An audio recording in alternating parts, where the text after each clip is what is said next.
Hello hi വണക്കം മക്കളെ വണക്കം. അങ്ങനെ ഇന്ന് നമ്മൾ ലോക ചാപ്റ്റർ 1 ചന്ദ്ര എന്ന സിനിമയാണ് കണ്ടത്. വേഫർ ഫിലിംസ് പ്രൊഡ്യൂസ് ചെയ്തുകൊണ്ട് ഒരു ദുൽഖറിൻ്റെ കൈകളിലൂടെ എത്തിയ ഒരു സിനിമ. തീർച്ചയായിട്ടും എങ്ങനെയായിരിക്കും എന്നുള്ളത് ഇതിൻ്റെ ടീസറും ട്രെയിലറും ഒക്കെ കണ്ടപ്പോൾ നിങ്ങൾക്ക് മനസ്സിലായിട്ടുണ്ടാകും. കാര്യം പ്രൊഡക്ഷൻ ക്വാളിറ്റിയുടെ കാര്യത്തിൽ യാതൊരു വിട്ടുവീഴ്ചയില്ലാത്ത ഒരു ടീസർ ആൻഡ് ട്രെയിലർ ആയിരുന്നു നമ്മൾ കണ്ടിരുന്നത്.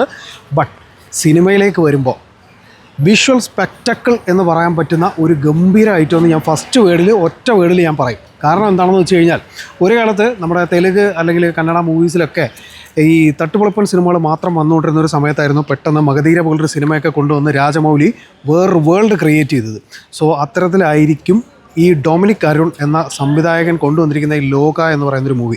കാരണം നമ്മുടെ മലയാള സിനിമയിൽ ഒരു ബെഞ്ച് മാർക്ക് ക്രിയേറ്റ് ചെയ്യാൻ പറ്റുന്ന ഗംഭീരമായിട്ടുള്ള ഒരു പ്രൊഡക്ഷൻ ക്വാളിറ്റിയും ഗംഭീരമായിട്ടുള്ളൊരു സിനിമാറ്റിക് എക്സ്പീരിയൻസുമാണ് ലോക എന്ന സിനിമ എനിക്ക് തന്നത്.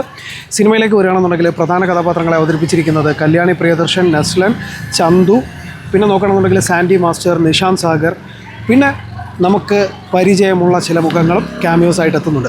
സോ ഫസ്റ്റ് ഓഫ് ഓൾ ഒരു കാര്യം പറയാം, ഈ സിനിമ നിങ്ങൾ കാണുന്നത് ഫുൾ റേഷ്യോയിലായിരിക്കില്ല. അതുകൊണ്ട് തന്നെ അത് വലിയൊരു കൺഫ്യൂഷനായിട്ട് ആരും എടുക്കണ്ട. ഇനി സിനിമയുടെ ഡീറ്റെയിൽസിലേക്ക് വരികയാണെന്നുണ്ടെങ്കിൽ നമ്മൾ അധികം കണ്ട് പരിചയിച്ചിട്ടില്ലാത്ത, പ്രത്യേകിച്ചും മലയാളത്തിലൊന്നും നമ്മളധികം ശ്രദ്ധിച്ചിട്ടില്ലാത്ത ഒരു കാറ്റഗറിയിലേക്ക് കൊണ്ടുപോകുന്നൊരു മൂവിയാണ്. നമ്മളിപ്പോൾ ഒരു മാർവൽ മൂവീസൊക്കെ കാണുന്നൊരു ഫോർമാറ്റില്ലേ, അതായത് ഇപ്പോൾ നമ്മൾ അവഞ്ചേഴ്സും അങ്ങനെയൊക്കെയുള്ള ബ്ലേഡ് ഇങ്ങനെയൊക്കെയുള്ള കുറേ സിനിമകളിലേക്ക് നമ്മൾ കണക്ട് ചെയ്യുന്ന കുറേ സംഭവങ്ങളുണ്ടല്ലോ. സോ അത്തരത്തിലുള്ള കുറേ ക്യാരക്ടേഴ്സിനെയും കുറേ സംഭവങ്ങളെയൊക്കെ എടുത്തു വെച്ചിട്ട് കുറച്ച് മിത്തിലൂടെ കണക്ട് ചെയ്ത് കൊണ്ടുപോകുന്ന ഒരു സ്റ്റോറി നറേഷനാണ്. ഡൊമിനിക് അരുൺ എന്ന സംവിധായകൻ്റെ ഗംഭീരമായിട്ടുള്ളൊരു മേക്കിംഗ് അതിനകത്ത് വ്യക്തമായിട്ട് നമുക്ക് മനസ്സിലാക്കി തരുന്നുണ്ട്. കാരണം എന്ന് വെച്ച് കഴിഞ്ഞാൽ ഇതൊരു ഇൻ്റർനാഷണൽ ക്വാളിറ്റി സ്റ്റഫാണെന്നുള്ളത് ഒരു സംശയമില്ല. അത്രയ്ക്ക് മികച്ച രീതിയിലാണ് വിഷ്വൽ മേക്കിംഗ് ആണെങ്കിലും ഫിലിം മേക്കിംഗ് ആണെങ്കിലും മ്യൂസിക് ആണെങ്കിലും എവറിത്തിങ് എല്ലാം കൊണ്ടും ഗംഭീരം. ക്യാരക്ടേഴ്സിൻ്റെ പെർഫോമൻസിലേക്ക് വരികയാണെന്നുണ്ടെങ്കിൽ കല്യാണി പ്രിയദർശൻ ഇതിനു മുമ്പ് ചെയ്ത പല സിനിമകളിലും പലതരത്തിലുള്ള ട്രോളുകളും കാര്യങ്ങളും ഒക്കെ ഏറ്റുവാങ്ങിയിരുന്നുണ്ടെങ്കിലും ഈ ഒരു സിനിമയിലേക്ക് വരുമ്പോൾ ചന്ദ്ര എന്ന് പറയുന്ന ഒരു ക്യാരക്ടർ പുള്ളിക്കാരിയുടെ കയ്യിൽ ഗംഭീരമായിട്ട് നന്നായിട്ട് ഇണങ്ങി എന്ന് വേണം പറയാൻ. അതിനൊപ്പം തന്നെ നസ്ലൻ പതിവ് രീതികളിലെല്ലാം തന്നെ നസ്ലിൻ തൻ്റേതായിട്ടുള്ള സ്വതസിദ്ധിയോടുകൂടി തന്നെ കൈകാര്യം ചെയ്തിട്ടുണ്ട്. അതിനപ്പുറത്തേക്ക് വരികയാണെന്നുണ്ടെങ്കിൽ ചന്തു കുറച്ചുകൂടെ ബെറ്ററായിട്ട് തൻ്റെ ക്യാരക്ടറിനെ കൈകാര്യം ചെയ്തു. പിന്നീട് അങ്ങോട്ട് വരുമ്പോൾ ഈ സിനിമയിൽ നിങ്ങൾ പ്രെഡിക്റ്റ് ചെയ്യാത്ത, നിങ്ങൾ ചിന്തിക്കാത്ത ഒരു കഥാപശ്ചാത്തലത്തിലേക്ക് സിനിമ നിങ്ങളെ കൊണ്ടുപോകും. അവിടുന്ന് അങ്ങോട്ട് സിനിമ കൊണ്ടുപോകുന്ന റേഞ്ച് വേറെ ലെവലായിരിക്കും. ഈ സത്യസന്ധമായിട്ട് പറയുകയാണ്, നിങ്ങൾ ഒരു കാര്യം ആലോചിച്ച് ചോദിക്കുക, നമ്മൾ ഇതുവരെ അധികം എക്സ്പീരിയൻസ് ചെയ്തിട്ടില്ലാത്ത വേറൊരു വേൾഡിലേക്കാണ് സിനിമ നമ്മളെ കണക്ട് ചെയ്യുന്നത്. സോ ഇതിനകത്ത് എടുത്തു പറയേണ്ട ഒരു കാര്യം എന്ന് പറഞ്ഞാൽ ബാക്ക്ഗ്രൗണ്ട് മ്യൂസിക് ജേക്സ് ബിജോയ് ഒരു രക്ഷയില്ല, മച്ചം പൊള്ളി സാധനങ്ങളാണ് എടുത്തു വെച്ചിരിക്കുന്നത്.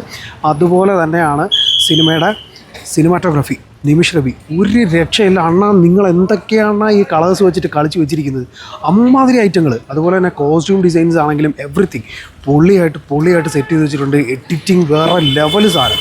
ഇതിനകത്ത് VFXൻ്റെ കുറേ യൂസ് വരുന്ന കുറേ സ്ഥലങ്ങളുണ്ട്. എൻ്റെ മോനെ ഒരു രക്ഷയില്ല. അത് പ്ലേസ് ചെയ്തിരിക്കുന്ന രീതി ഉണ്ടല്ലോ, നമ്മൾ ഏറ്റവും കൂടുതൽ കുറ്റം കേട്ടിട്ടുള്ളത് മലയാള സിനിമകളിൽ ഈ പറയുന്ന VFXൻ്റെ യൂസിങ് ആണ്. പക്ഷേ ഇതിനകത്തൊക്കെ അത് വളരെ നാച്ചുറലായിട്ട് അടിപൊളിയായിട്ട് അത് നമുക്ക് ട്രസ്റ്റ് ചെയ്യാൻ പറ്റും. ഇങ്ങനെ ഒരു സാധനമുണ്ട്. അതുപോലെ തന്നെ ഈ സ്റ്റോറി ടെല്ലിങ്ങിലേക്ക് വരികയാണെന്നുണ്ടെങ്കിലും ക്യാരക്ടർ ബിൽഡിംഗ് അല്ല, ഡയറക്റ്റ് സ്റ്റോറിയിലോട്ട് ഇറങ്ങി ചെല്ലുകയാണ്. അവിടുന്ന് നിങ്ങൾ ഓരോരുത്തരെ മനസ്സിലാക്കിക്കൊണ്ട് പോവുക എന്നുള്ള രീതിയിലേക്കാണ് പടം ചെയ്തു വെച്ചിരിക്കുന്നത്. പിന്നെ ഒരു കാര്യം പറഞ്ഞേക്കാം, ഇതിനകത്ത് കുറച്ച് ആക്ഷൻ സീക്വൻസും കാര്യങ്ങളും ഒക്കെ ഉണ്ട്. അത് യാമിക് അങ്ങനെ എന്തോ ആണ് പുള്ളിക്കാരൻ്റെ പേരെനിക്കറിയില്ല. എന്താണെങ്കിലും പുള്ളിക്കാരനും അടിപൊളിയായിട്ട് ആ ഫൈറ്റ് സീക്വൻസുകളെല്ലാം ചെയ്തു വെച്ചിട്ടുണ്ട്. പിന്നീട് അങ്ങോട്ട് നോക്കുകയാണെന്നുണ്ടെങ്കിൽ പടം സെക്കൻഡ് ഹാഫിലേക്ക് വരുമ്പോൾ വേറൊരു തലത്തിലേക്ക് മാറുന്നുണ്ട്. സോ ടോട്ടലി കണ്ടിരിക്കാൻ പറ്റുന്ന ഗംഭീരമായിട്ടുള്ളൊരു സിനിമാറ്റിക് എക്സ്പീരിയൻസ് തന്നെയാണ് ലോക ചാപ്റ്റർ 1 ചന്ദ്ര എന്ന് പറയുന്നത്. ഇത് ഒരു ഗംഭീര എക്സ്പീരിയൻസ് തന്നെ ആയിരിക്കും. അതുകൊണ്ട് തന്നെ ഞാൻ നിങ്ങളുടെ അടുത്ത് പറയുന്നത് നിങ്ങൾ തിയേറ്ററിൽ തന്നെ കാണേണ്ട ഒരു സിനിമയാണ്. അല്ലാണ്ട് ഇത് നിങ്ങൾ OTTയിലേക്ക് വരുമ്പോൾ കാണാം, അല്ലെങ്കിൽ ഏതെങ്കിലും ഒരു തരത്തിൽ മാറ്റി വെക്കാമെന്ന് വിചാരിച്ചു കഴിഞ്ഞാൽ നിങ്ങൾക്ക് തന്നെയായിരിക്കും നഷ്ടം, അല്ലാണ്ട് വേറെ ആർക്കുമില്ല. കാരണം അതൊരു തിയേറ്ററിൽ എക്സ്പീരിയൻസ്. ഇനി അതുപോലെ തന്നെ എടുത്ത് പറയാനുള്ളൊരു കാര്യം, ഫുൾ ക്രെഡിറ്റ്സും തീർന്നിട്ട് അവിടെ ഇരിക്കണം. അതായത് നമ്മളൊരു മാർവൽ സിനിമ അല്ലെങ്കിൽ അവഞ്ചേഴ്സൊക്കെ കണ്ടതുപോലെ തന്നെ ആ സിനിമ തീർന്ന് കഴിയുമ്പോഴത്തേക്ക് നിങ്ങൾക്കൊരു ടെയിലെൻഡ് കൂടെ വെച്ചിട്ടുണ്ട്. ആ ടെയിലെൻഡ് കൂടെ കണ്ടിട്ടേ ഇറങ്ങാവുള്ളൂ. സോ ആ സാധനം നെക്സ്റ്റ് ഒരു മൂവിയിലേക്ക് നിങ്ങളെ കണക്ട് ചെയ്യുന്നതാണ്. അതെന്താണ് ഏതാണെന്നൊക്കെ ഉള്ളത് തിയേറ്ററിൽ എക്സ്പീരിയൻസ് ചെയ്യുക. അപ്പോൾ കൂടുതലൊന്നും പറയാനില്ല. ഇൻഷോട്ട് മലി സിനിമയ്ക്ക് കൊടുക്കുന്ന റേറ്റിംഗ് 4/5 ആണ്. ഒരു എൻ്റർടൈൻമെൻറ്റ് സിനിമ എന്നുള്ള രീതിയിൽ ഫുള്ളി സാറ്റിസ്ഫൈഡ് ആണ്. സോ കൂടുതലൊന്നും പറയാനില്ല. അഭിപ്രായങ്ങൾ വ്യക്തിപരം. സിനിമ തിയേറ്ററിൽ തന്നെ കണ്ട് വിലയിരുത്തുക. അപ്പോൾ നമ്മുടെ ചാനൽ വരുന്ന വീഡിയോസൊക്കെ ഇഷ്ടപ്പെടുകയാണെന്നുണ്ടെങ്കിൽ ചാനൽ സബ്സ്ക്രൈബ് ചെയ്യുക. പുതിയ വീഡിയോസായിട്ട് വീണ്ടും കാണാം. അതുവരേക്കും ബൈ ബൈ.